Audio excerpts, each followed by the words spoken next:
You have a deadline tomorrow. You know exactly what to do. You sit down, you open the laptop, and somehow, 20 minutes later, you're reorganizing your desk drawer. You call this laziness. You call it bad discipline.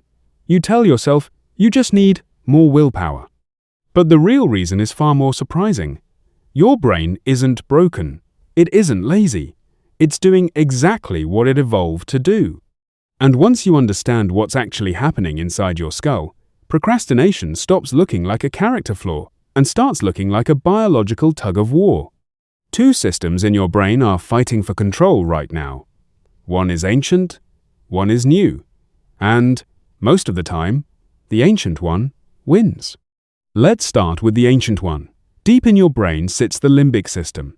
It's fast, it's emotional. It doesn't care about deadlines, taxes, or your career 5 years from now. It cares about one thing: how you feel in this exact second. Psychologist Tim Pykill, who spent decades studying procrastination at Carleton University, found something surprising when he looked closely at why people delay tasks. It usually has almost nothing to do with time management. It's about mood.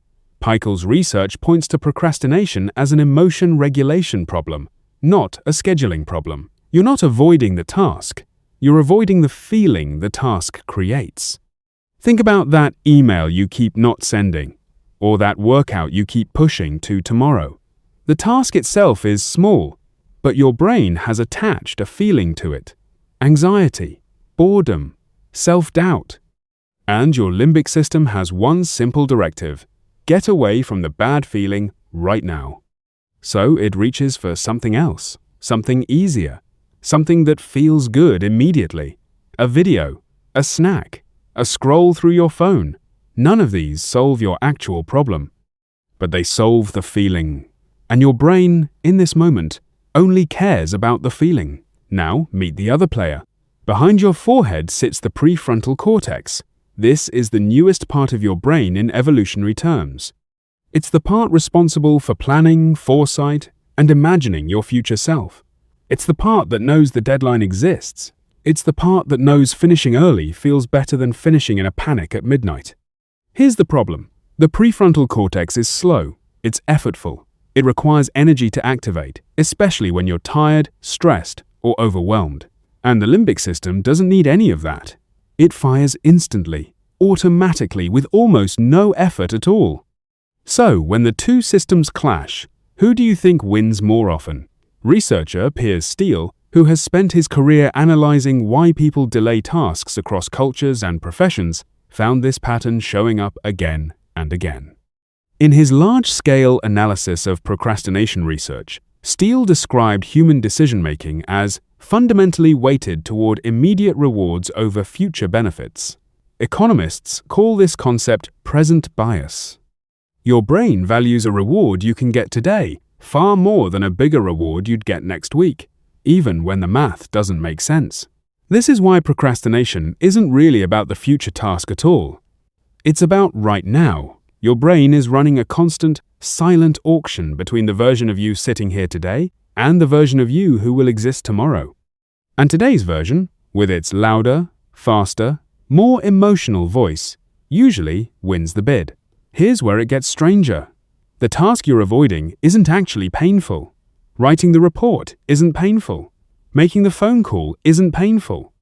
What's painful is the anticipation of discomfort. Your brain predicts the feeling before you've even started, and prediction alone is enough to trigger avoidance. This is why starting is almost always the hardest part. Once you actually begin the task, the anxiety your brain predicted usually turns out to be smaller than expected. But your brain doesn't know that in advance. It only knows the fear it generated. And fear, even imagined fear, is enough to send you reaching for your phone instead. There's also a hidden trap that makes procrastination worse the more you do it. Psychologist Fushia Siror has studied what happens after you procrastinate, and her findings reveal a cruel loop. When you delay a task, you feel temporary relief, but that relief is quickly followed by guilt, and guilt creates more negative emotion, which makes the next task feel even more threatening to your limbic system, which makes you more likely to avoid it again. Serialized research suggests that self-criticism after procrastinating doesn't fix the behavior, it fuels it. The very shame you feel for procrastinating becomes fuel for the next round of procrastination. Your brain isn't punishing you into productivity. It's teaching itself that tasks equal bad feelings, and bad feelings should be avoided at all costs. So, if willpower isn't the answer, and shame makes things worse, what actually works? The key insight from procrastination research is surprisingly simple. You don't need to defeat the feeling. You need to shrink the gap between your intention and your action so much that the limbic system doesn't have time to react. This is why the 2-minute rule works so well. If a task feels overwhelming, your brain treats it as a threat, and threats trigger avoidance. But if you shrink the task down to something absurdly small, opening the document, instead of finishing the whole report, your brain doesn't register a threat. There's nothing to avoid. And once you're already moving, momentum takes over, and the prefrontal cortex finally gets a chance to step in and guide you forward. Your environment matters just as much as your mindset. Every extra second between you and distraction gives your prefrontal cortex more time to intervene before your limbic system reacts. Move your phone to another room. Close the extra tabs. Put physical distance between yourself and temptation. You're not relying on willpower anymore. You're redesigning the battlefield, so the slower, wiser part of your brain has a fighting chance. Timing matters too. Your prefrontal cortex isn't equally strong all day. It's sharper when you're rested, and depleted when you're exhausted, stressed, or hungry. This is why the same task feels manageable in the morning and impossible at 11 at night. It's not that the task changed. Your brain's capacity to override its emotional shortcuts changed. Once you understand this, procrastination stops feeling like a mystery. It's not a moral failing. It's a predictable outcome of pitting a fast emotional system against a slow, rational one, especially when you're tired, stressed, or facing a task wrapped in uncomfortable feelings. And here's the part that changes everything. You don't need to eliminate procrastination completely. You need to understand which system is currently winning and give the slower one a fighting chance. Shrink the task. Reduce the distance to distraction.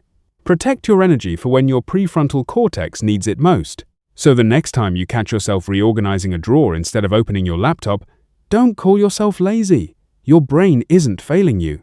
It's running an ancient program in a modern world, weighing today's comfort against tomorrow's reward, exactly the way it was built to do.